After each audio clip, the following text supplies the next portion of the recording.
Dear beautiful and radiant viewers, welcome to the 25th episode of Art and Dharma, where we will talk about the connections or interplay between art and Dharma. My name is Victor Gabriel and I am a lecturer at Sakya Buddha University in Santa Ana, California. You can reach me through my email awake.star.sky@gmail.com. In episode 25, I would like to discuss CUNDI Bodhisattva, their iconography, their role in Buddhist cosmology, their devotional practices and significance.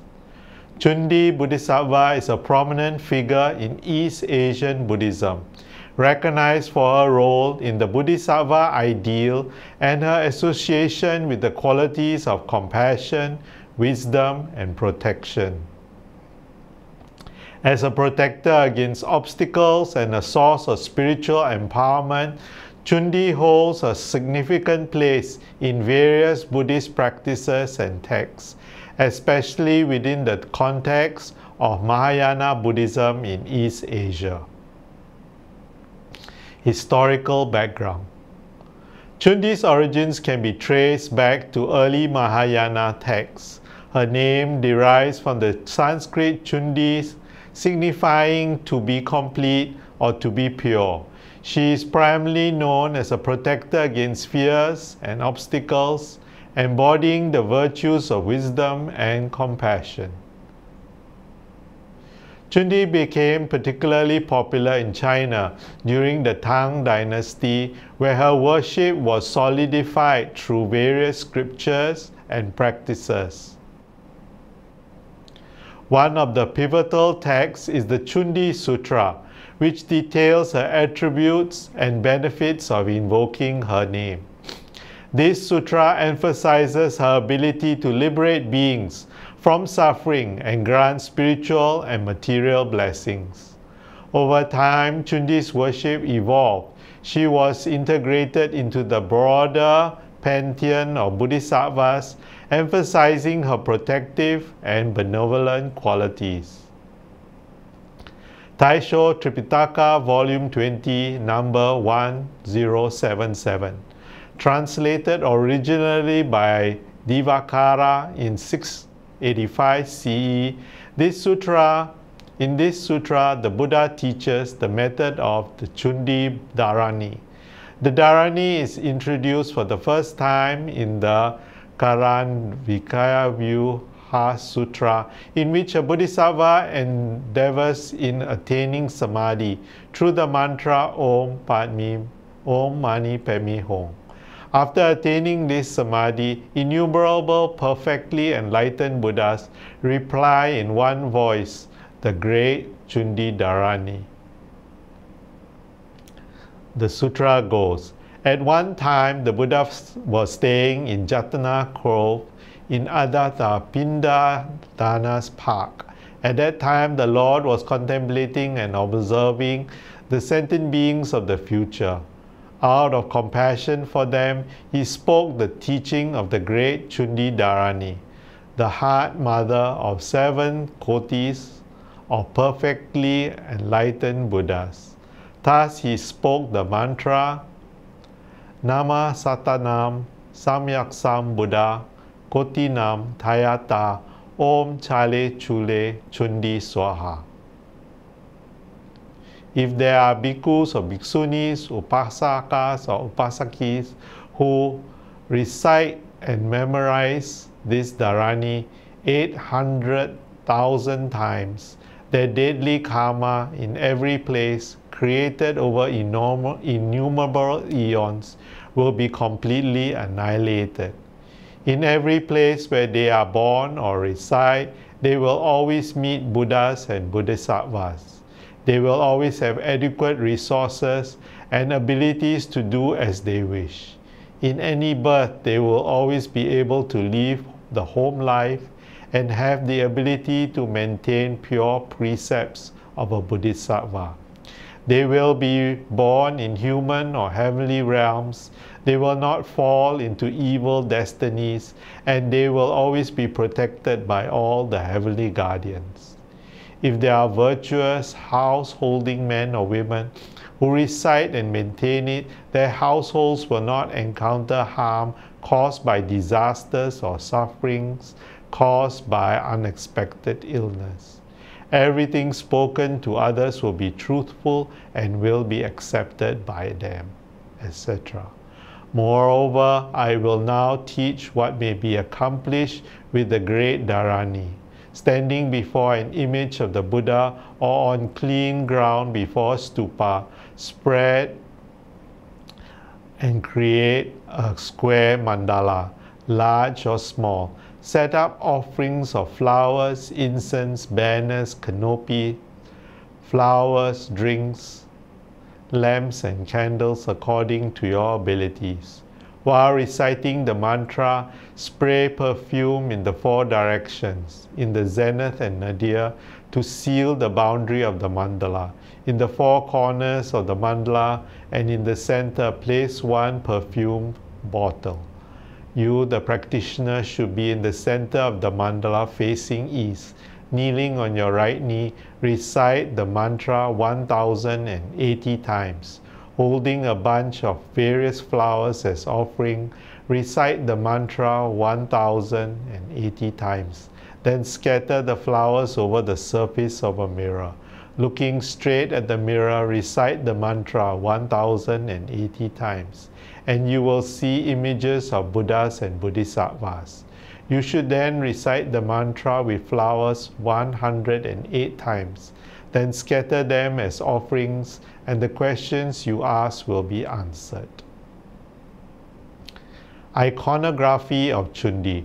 Chundi is depicted with multiple arms. A common form of Chundi found in East Asia has 18 arms, each wielding implements that symbolize skillful means of protection and blessings. Spiritual significance. Chundi's significance extends into the realm of ritual practice within East Asian Buddhism.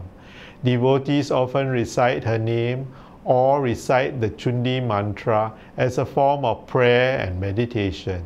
This practice is believed to invoke her protective qualities, helping to dispel negativity and enhance one's spiritual progress.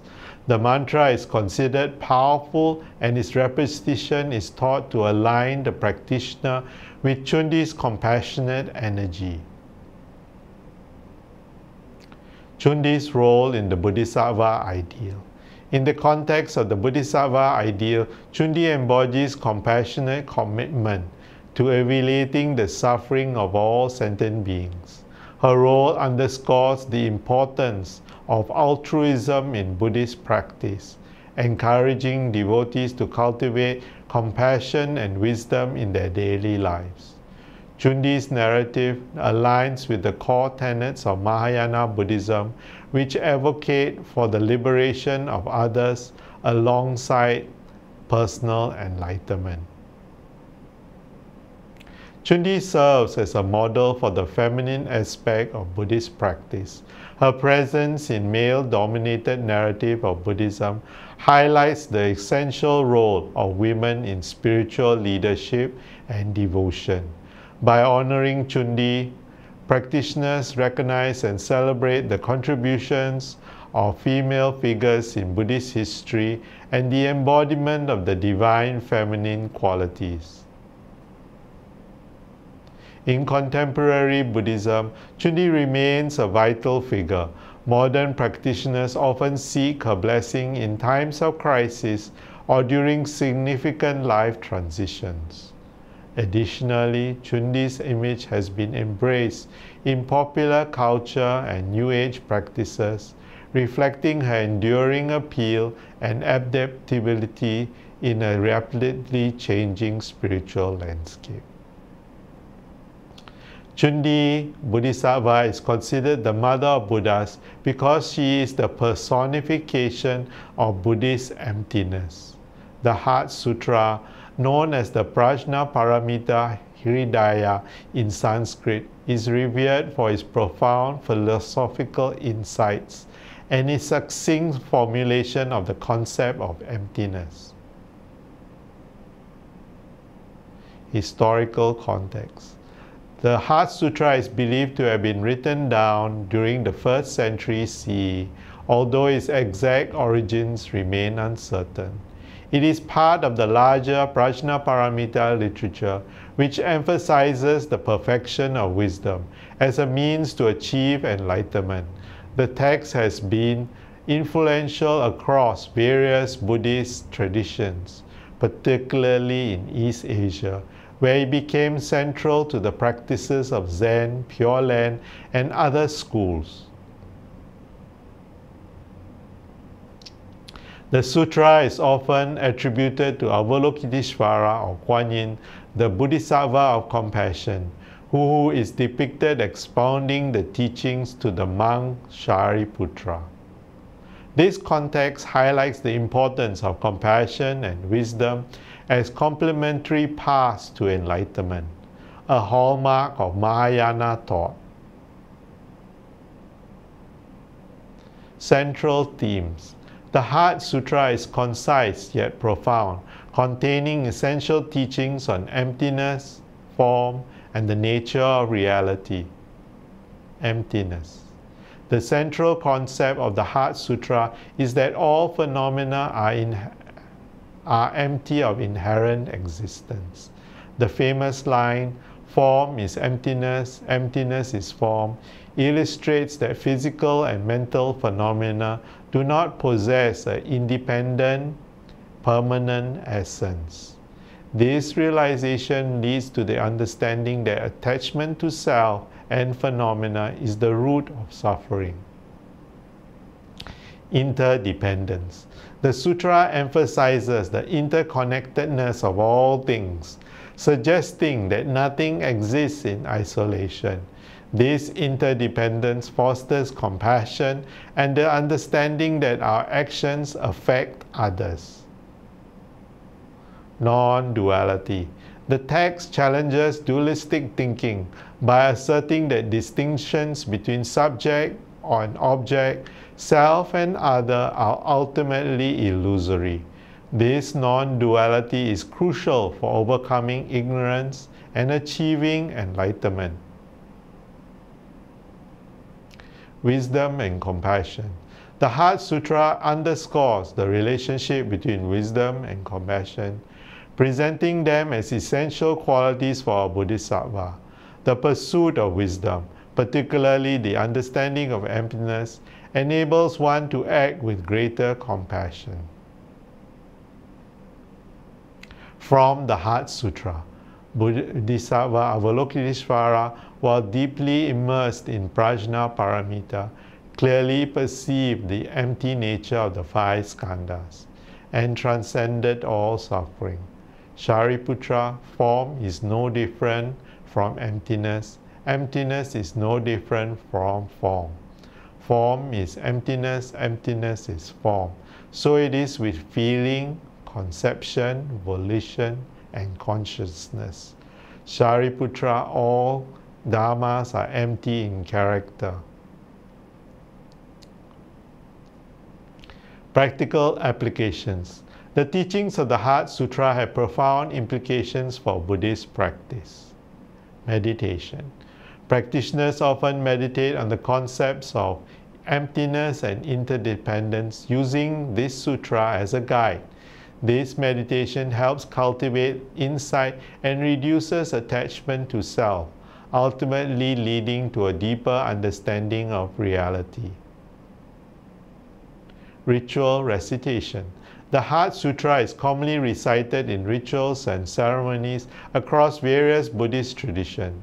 Recitation serves both as a form of devotion as a means to internalize the teachings, reinforcing the principles of wisdom and compassion in daily life. Philosophical study. Scholars and practitioners engage with the Heart Sutra as a foundation text for understanding Mahayana philosophy. Its concise nature allows for extensive commentary and discussion, making a rich source for philosophical inquiry. role in Buddhist rituals and community. The Heart Sutra plays a significant role in communal practices within Buddhism. Its recitation is often part of ceremonies, memorials, gatherings, fostering a sense of unity and shared purpose among practitioners. In many East Asian countries, the Heart Sutra is regularly chanted in temples and homes, making it an integral part of communal worship.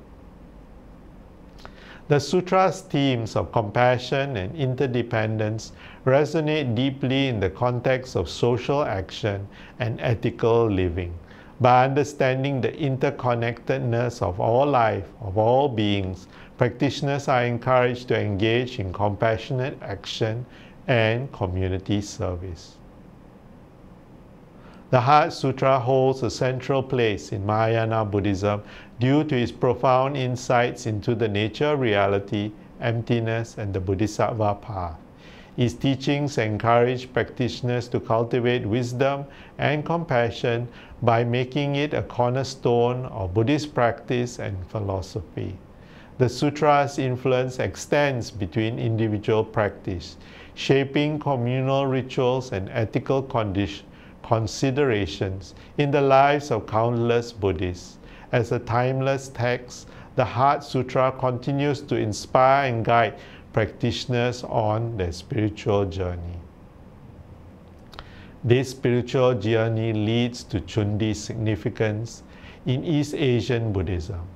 Her significance is multifaceted, encompassing historical, iconographical, ritualistic, and ideological dimensions.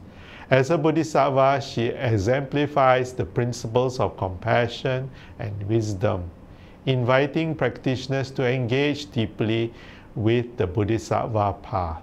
Her worship not only brings spiritual benefits, but also fosters a sense of community and support among her followers.